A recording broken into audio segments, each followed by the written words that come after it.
Over the years, different laws and amendments tried to slow the spread of slavery and eventually ended up eradicating it. Although the abolishing of slavery was not an end to the mistreatment Black people faced in America. Even the decisions that led to the abolishment of slavery were not made solely to help free the slaves in America and to give them a better life. Each decision had its own selfish reasons behind it. By the end of this mini documentary, you will learn all the decisions made by Americans and political leaders regarding slavery and understand their true intent and purpose for these decisions. The images along the screen show the amount of enslaved people in America from the years 1790 to 1860.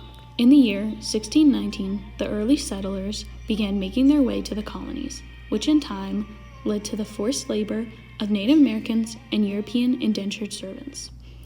It was not until the 17th century that the transatlantic slave trade began. The transatlantic slave trade involved transferring African captives on ships along the slave coast. This led to the triangular trade, in which slaves were brought to America from Africa. Raw goods were then produced in America with the help of those slaves, and then brought to Europe, and then Europe shipped out manufactured goods to Africa.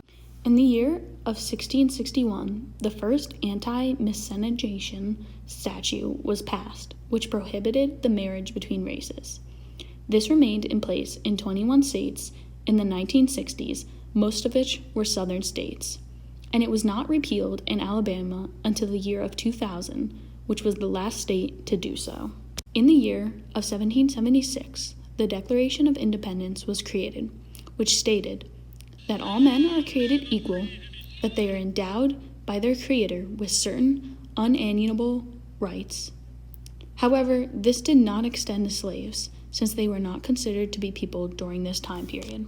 During the 1780s, debate began to start over states' representation in the government. Citizens in northern states did not believe that slaves should count as people in the southern states because that would give them more representation. However, those in southern states believed that they should, so that they would gain more seats in government.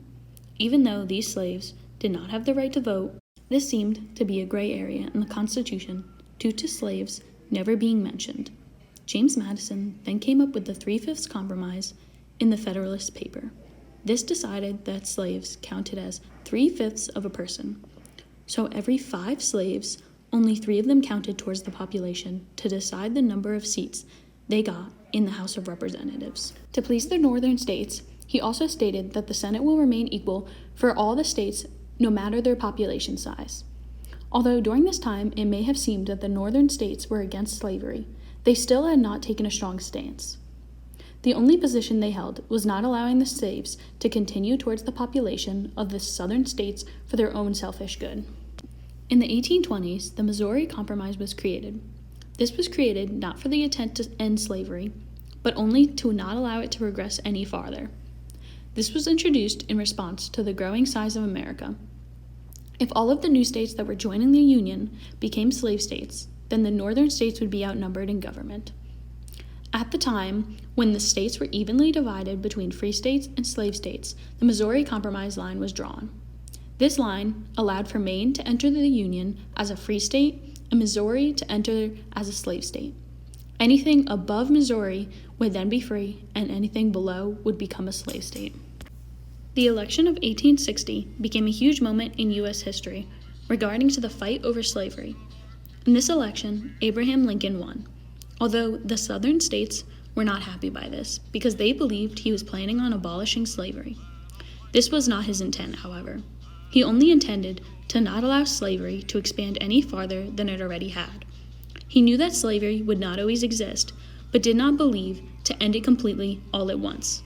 So with his plan of not allowing it to grow any farther, he figured it would eventually come to an end. Lincoln explains so in his Cooper Union Address. This victory sparked the beginning of the Civil War. After 4 long years of fighting, the North finally won the war. Before the victory, though, Lincoln gave his Emancipation Proclamation speech, in which He states that if the North wins the war, the Southern states would have to free all of their slaves. This decision came from the anger that Lincoln had towards the South for succeeding and starting the Civil War. Although some could argue that this decision arose from Lincoln wanting to free the slaves, there definitely wasn't another motive behind this. In making this speech, Lincoln was able to keep the support of the border states. He also was able to gain support of the slaves fighting for the South side. Slaves were forced to fight on the Southern side. When these slaves encountered the Northern soldiers, many of them switched sides to help the North fight. This gave the North the numbers they needed to win the war.